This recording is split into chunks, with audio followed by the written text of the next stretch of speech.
Hey everyone, Couch Investor back to another video for today. So unfortunately, every time we talk about Intel on this channel, it's because of some bad news. And here again, delays, maybe also lack of execution is the case. If you don't know what I'm talking about, it's again delays when it comes to, well, in this case, the accelerated computing and graphics segment. And it's not only just a delay, it's also a cancellation of a whole product.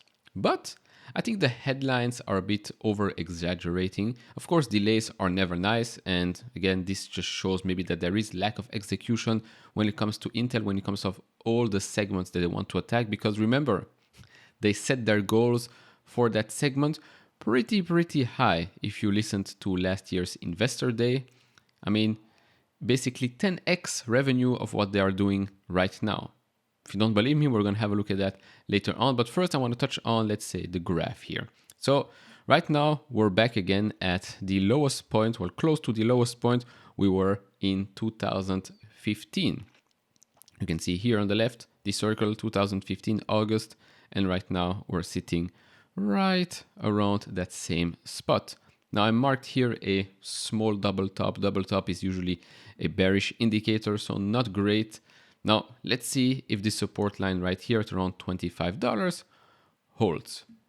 You can see that the MACD is still bullish, but we're very close to becoming bearish there. RSI is trending to be oversold. This is again on the weekly chart, not oversold yet. But if you want, I can switch to the daily right now.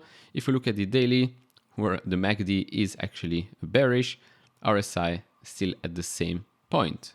So that was the chart for you, and usually I do this at the end of this video, but I thought maybe let's try and move it up to the front. Now, what have you been doing with Intel? Have you been trading? Have you been adding, selling completely? Let me know down in the comments below. If you enjoy this type of videos, leave a thumbs up, subscribe if you have not, and if you want to support me even further, do check out the link down in the description and in the pinned comment to get the top 10 best stocks to buy now, or go to fool.com/couchinvestor. Now, first, I want to talk a bit more about the, well, European expansion, and in this case, Germany. So apparently, Intel is looking for an additional 4 to 5 billion euros in subsidies from Germany to proceed with a chip manufacturing complex in the eastern part of the country.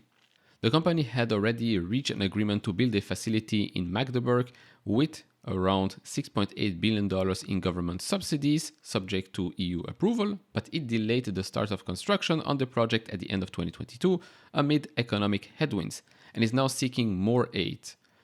Whether this will happen or not remains to be seen. And then the bad news. Intel Axe's Rialto Bridge GPUs delays Falcon Shores to 2025.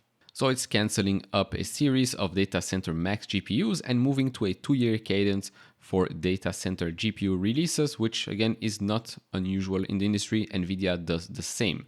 Therefore, the company's next data center GPU offerings will come in the form of the Falcon Shore chiplet-based hybrid chips, but the blog notes these will be in production in 2025, a year later than Intel's previous projection in 2024.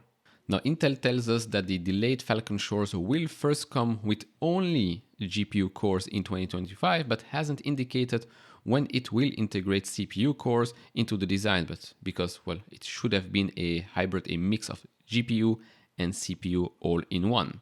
So as such, Intel's HPC-centric designs will lag behind its competitors for several years.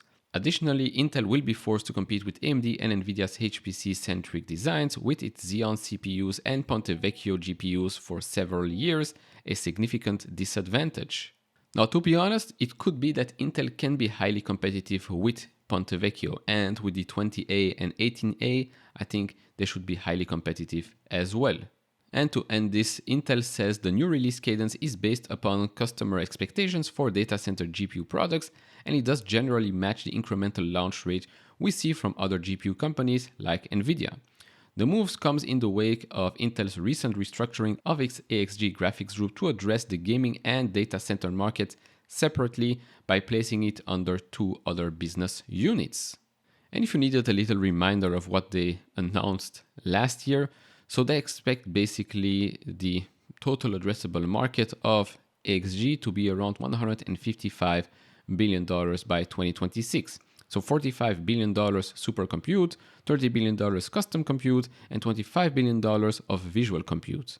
And they said they are approaching, well, they expect to approach around $10 billion in revenue by 2026, which again is just a small fraction of the overall market. But if you look at the segment right now, right, annualized, it's $1 billion.